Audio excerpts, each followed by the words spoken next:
Number 1 பாத்தீங்கன்னா ஒய்மியாகான். இந்த village பாத்தீங்கன்னா ரஷ்யால இருக்கு.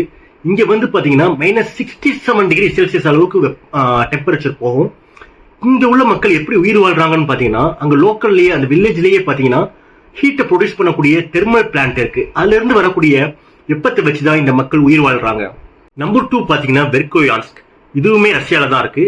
இதுக்குள்ளயுமே பாத்தீங்கன்னா -60 தாண்டி வந்து டெம்பரேச்சர் போகுது. இந்த கிராமத்துல வாழக்கூடிய மக்கள் தங்களை குளிர்ல இருந்து பாதுகாத்துக் கொள்வதற்காக அவங்க வந்து அதிக கொழுப்புள்ள உணவுகளை சாப்பிடுறாங்க. குறிப்பா சொல்லணும்னு சொன்னா ரெண்டியருங்கிற ஒரு மானையும், அது மட்டும் இல்லாம குதிரையினுடைய லிவரையுமே அதிகமா சாப்பிடுறாங்க.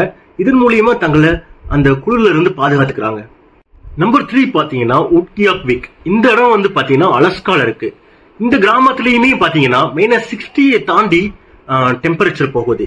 இந்த கிராமத்தில் உள்ள வாழக்கூடிய மக்கள் தங்களை அந்த எக்ஸ்ட்ரீம் கோல்ட்ல இருந்து பாதுகாத்துக் கொள்வதற்காக மாடர்ன் இன்சுலேட்டட் ஹவுஸை வந்து பயன்படுத்துறாங்க. அது மட்டும் இல்லாம இவங்க வந்து திமிங்கலங்களை வேட்டையாடி சாப்பிடக்கூடியவங்களா இருக்காங்க. நம்பர் 4 பாத்தீங்கன்னா ஸ்னாக். இது வந்து கனடால இருக்கக்கூடிய யூகான்ங்கிற மாநிலத்தில் இருக்குது. இங்கேயுமே -63 தாண்டி டெம்பரேச்சர் போகுது. இதுதான் நார்த் அமெரிக்காவிலேயே மக்கள் வாழக்கூடிய பகுதிகளிலேயே அதிக குளிரான ஒரு இடமா கருதப்படுது.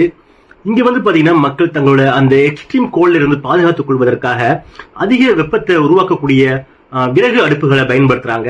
இந்த கிராமத்துல பாத்தீங்கன்னா அடிக்கடி புயல் வீசக்கூடும் சொல்லப்படுது. நம்பர் 5 பாத்தீங்கன்னா லாங் இயர்பியன். இதுவுமே நார்வேல இருக்கு.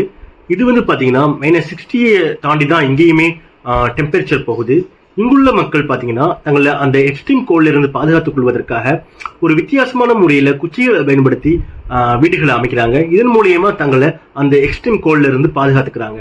அது மட்டும் இல்லாம இங்குள்ள மக்கள் தங்களை போலார் கரடிகள்கிட்ட இருந்துமே பாதுகாத்துக் கொள்ள வேண்டியதா இருக்கு.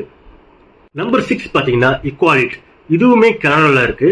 இங்கேயுமே வந்து பாத்தீங்கன்னா -27°C தாண்டி டெம்பரேச்சர் போகுது. இங்குள்ள மக்கள் வந்து பாத்தீங்கன்னா தங்களை அந்த எக்ஸ்ட்ரீம் கோல்ட்ல இருந்து பாதுகாத்துக் கொள்வதற்காக ஹைலி இன்சுலேட்டட் ஹோம்ஸை வந்து பயன்படுத்துறாங்க. அது மட்டும் இல்லாம சாப்பிடுறதுக்கு அவங்க வந்து வேட்டையாடப்பட்ட மான்களையுமே மீன்களையுமே சார்ந்திருக்காங்க. நம்பர் 7 பாத்தீங்கன்னா கானக். இது வந்து கிரீன்லாண்ட்ல இருக்கு. இங்க வந்து பாத்தீங்கன்னா டெம்பரேச்சர் -27 தாண்டி போகுது. இந்த கிராமத்துக்கு போறதுக்கு ஹெலிகாப்டரையோ அல்லது சீசனல் போட்ஸை மட்டும்தான் பயன்படுத்த முடியும். இந்த கிராமத்தில் உள்ள மக்கள் உயிர் வாழ்றதுக்காக வேட்டையாடுதலையும் அப்புறம் டாக் ஸ்லெட்ஸையும் மட்டுமே நம்பியிருக்காங்க.